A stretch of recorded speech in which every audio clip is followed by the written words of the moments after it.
So you're last alive for your team. What do you do next?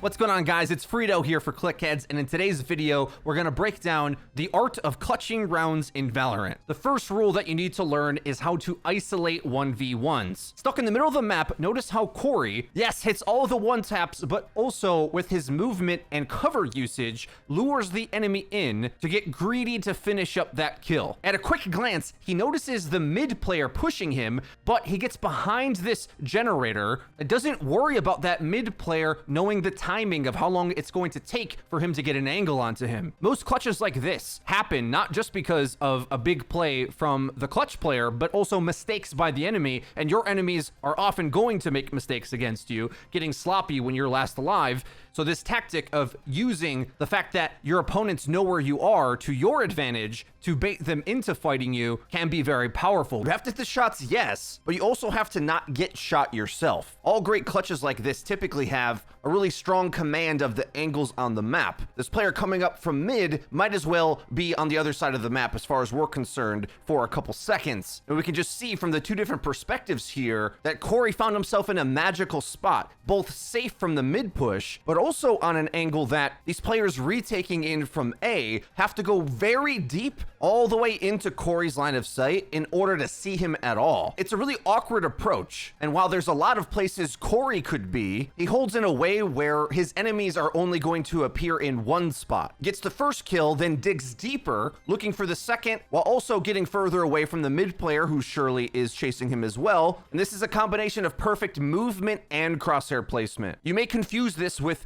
having really strong aim in these first few shots, but the correct term actually is pre-aim here, avoiding the angles that are dangerous to him and setting up his own. This is a highlight, of course, so it requires him to have faster reactions than the opposing players while also playing perfectly, so it's difficult to replicate this every time, but you can still get a lot of work done playing the fundamentals of the angles game and crosshair placement. You'll be sure to check out our aim guides for more in-depth discussion on how to improve that, but now we'll look at some great timing and angles play in this next clip. Notice two things about this Brax clutch. In his head, he has a general count of the different angles the enemy are going to take. With two coming up top, he can stay safe from the other angles by using the green box for cover until he wins the frags from heaven. Then, when safe from that angle, it's time to quickly peek out for info to try to find the other duels. Note that Brax isn't hiding here on site, allowing himself to get surrounded. No, he has to make sure that he finds a fight and wins it, but only one at a time if possible. As the round develops, you can get clues with the ability usage or the sounds your opponents make to get kind of a natural feel of where the enemies are going to end up. It's pretty rare for all your enemies to be in the same exact angle. They're going to want map control and to create crossfires because it should be the best way to play,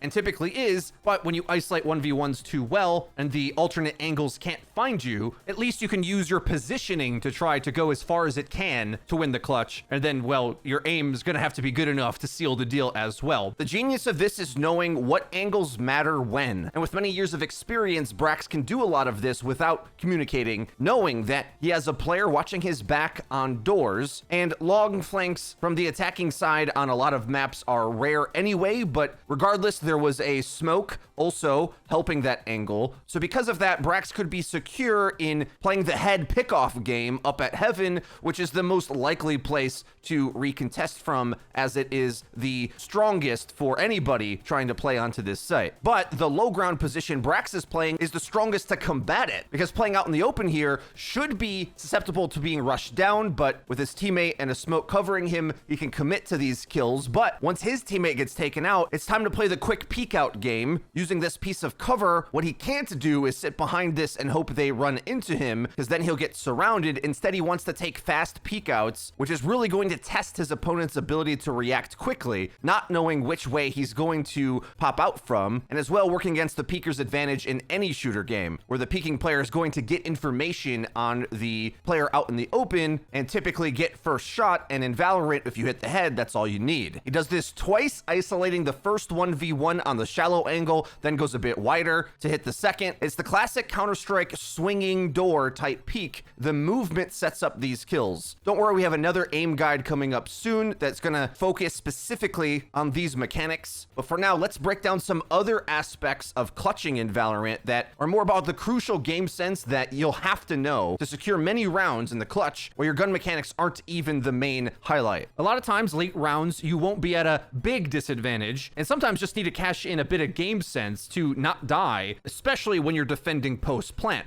Notice here how Wardell, as the bomb's ticking down, is hiding in his cloudburst smokes, delaying many seconds, then shifts back up to the bomb, waiting to hear the defuse, hears it, takes the peek, sees the Cypher isn't sticking the defuse, and after that knows he can just play Ring Around the Rosie with his movement, trying to be safe to win the duel, but more importantly, moving to dodge it as to not have to take it. The only way Wardell loses that post plant is if he allows a clean duel for the enemy to win, but using the max move speed from his blades is able to not give the opponent a clean shot and let the bomb do the carrying for him. On the opposite end of things, here's Wardell needing to defuse the bomb. And watching this, I think a lot of players would have gotten a lot more antsy with this smoke on the hall's door and maybe would feel the need to rush out with the ult to get a kill. But instead, being on quite a powerful angle actually, at least when this smoke subsides, he gains a lot of information, peeking out very quickly, noticing that the Sage has vacated this position, meaning that they'll have to run back in order to stop this defuse, but then quickly realizes that they were using the Brim ult to punish it, but is able to use the jet dash to get away from it, and getting half the defuse. That's huge. Peeks back in again and catches the Brim trying to punish his re-entry onto the bomb.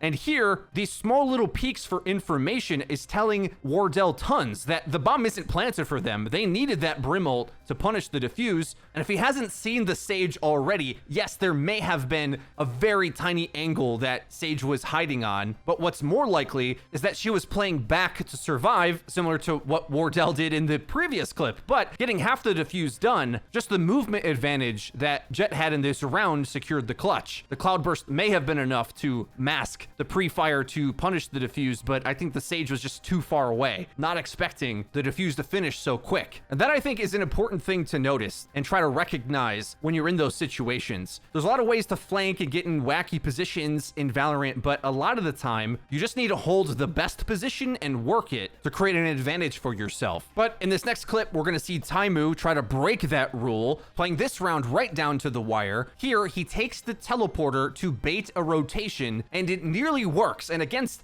lesser opposition, it probably works even better than this. After hearing the teleporter, Sage and Jet start rotating through CT onto B site, but once they don't hear the plant, because it should have came down basically immediately, they know that he must be wrapping all the way back to A. Running back to A now with a recon dart to help give information, the Sage tries to get the 1v1 on him, and the Jet, maybe hoping that he didn't have enough time to plant, plays just to survive, and now in the 1v1, it's all about timing. What you need to do is try to get in the heads of your opponent. After seeing the Jet jump up and fall back down, she either waited around the car the whole time, went U-Haul to flank him from there, or went to heaven. What you need to do is try to employ deductive reasoning with a timer in your head of where the opponent could pop out and when. We can see Hiko use Omen's ability to warp across the map to play with his enemy's expectations in a similar way. After it looking like an A hit, using his paranoia down mid and finding a frag at A, you could be safe in assuming that the enemy is going to be closing the distance to either be behind you, surrounding you, cutting you off on crossfires on the map to contain you in this spot. So teleporting across the map onto B not only is a great move, but there's a very low likelihood that your opponents are going to have the discipline to not rotate off a site unless they read that Omen had his ultimate. Once the post plant is on, we can see Hiko try to isolate 1v1s like we said, but continue to change his angle. Once his position is known, teleporting into garage, then teleporting back out when the wall would have otherwise countered him. Now this was a close one. Sage hitting a shot or Cypher sticking the defuse would have won it for the enemy team, but it's the chaos that we've added and the uncertainty that caused enough confusion to secure the round. You'll develop more of this timing of juggling your targets the longer you play the game. Sometimes you can do your best to make assumptions of where your enemies are, and by playing badly, they may actually outsmart you. Can that happen? Yes. But when the enemy has multiple players against you, you have to try to take some risks on what angles you're looking at and make educated guesses, hoping that either your cover usage or your timing is enough to protect you from potential flanks. But it isn't all about guessing, because we can use our audio cues that are very clear in Valorant to give us a lot of information. For this clip, we're going to play the game audio. Listen carefully to how Liam uses the footsteps of his enemy to know where each of the players are and how he's ready for each fight before it even starts. 2v4. Blocking sight. I'm gonna sit in this corner. Last player standing. I'm an idiot. Bulldog. Yikes. So they call skill. You won't. Eat it. Eat. One enemy remaining. 3. 10 bullets. Yes!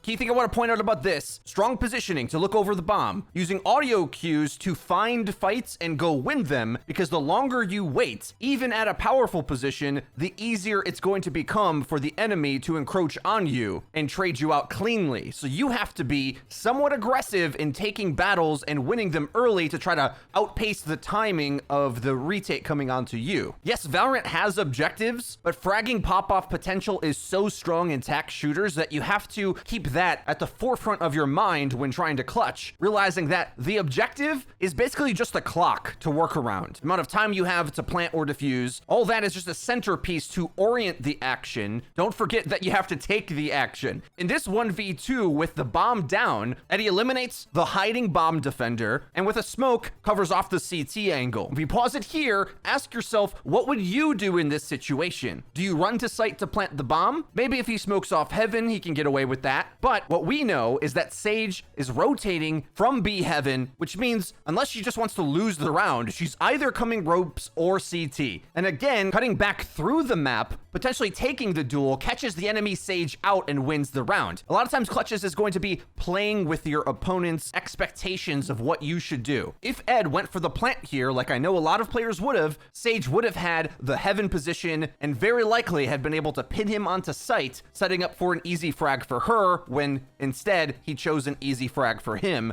gaining the peeker's advantage, dueling into mid. Another example for you, here in the pistol round, my position gets revealed, but I grab the bomb and I attempt to run it in with my team. However, they get mowed down. And now here's a key timing I can use. One of the players surely is not going to want to let me walk the bomb into A, so I don't have to panic here. I can assume that because they don't have the bomb, they're going to send a player to go hold the other bomb site. Assuming that is the case, after I get the kill on the B player, I don't even look for the enemy raise, because I'm assuming that she either was holding A or flanking me. So it's more important that I use this small window to get the bomb down and get into a better post-plant position. But even being on low health, I kind of do need to take a peek here, because the enemy has enough time to clear the entire bomb site. I can't simply delay. I've nowhere to run. The best thing I can do is time a peek when the enemy isn't ready for it. My first peek that only tags the raise, she was checking some of the corners on the site, and then when my position was known, I catch her turning too hard, expecting me to go passive. Which, by the way, if I did simply just hide and hold the angle on the back of sight, she surely would have been able to turn the corner and shoot me once in the toe to finish me off. I had to win the angles trade, which especially matters a ton in Valorant. Peeker's advantage has not been destroyed. It's very much alive. Of course, you may be afraid to show your opponent where you are, but sometimes setting up a preferable shot for yourself is the best way to go about it, rather than simply hiding, allowing yourself to get overrun.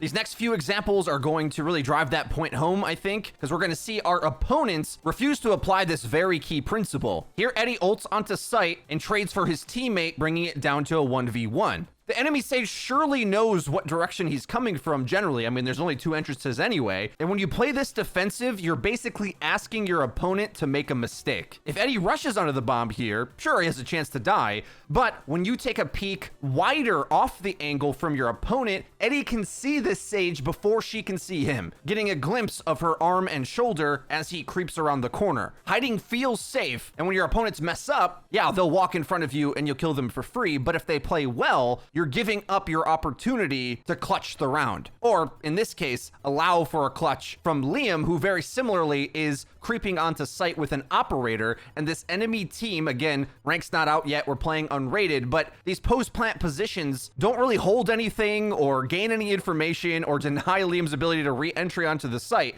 You don't want to get caught hiding, giving your enemy a stronger angle, and often the benefits of Peeker's advantage. And our last very important clutch tip for you is that, well, you might not need to clutch. If the odds are stacked too much out of your favor, either saving a weapon or going for exit kills on the enemy on the round might be better for the long-term economic play to make your future rounds easier to win if the current one is a bit too tough, which is going to depend on how many opponents are live, what weaponry and abilities you have left, as well as the enemy, and the overall state of the game. A good rule of thumb is that an operator is tough to retake into space with, but here we see Wardell try to play keep away up against Team Mendo in Twitch Rivals, using his utility to block off the close angle and using his scope to take the duels on the long angle. He does eventually get traded out here, but the economic damage that was dealt to the enemy to win this round and get the op out probably wasn't worth it for the enemy team, frankly. So the attempted save there, very good play. The way you'll know if it's time to save or to attempt to clutch is by quickly doing the math of how much time you have left, how many opponents are left, and what you have to work with in terms of information of where they are and how much weaponry or abilities you have to set up those fights, calculating your percentage likelihood to pull off an insane clutch. So when your team goes down, it's time to weigh up your chances of what you have to work with. Well, guys, that's everything for today's video. I hope you did enjoy it. If you did, please be sure to leave it a like. It really does help us out. Let us know that you're enjoying the content. If you haven't already, hit subscribe so you actually get notified when our videos go live,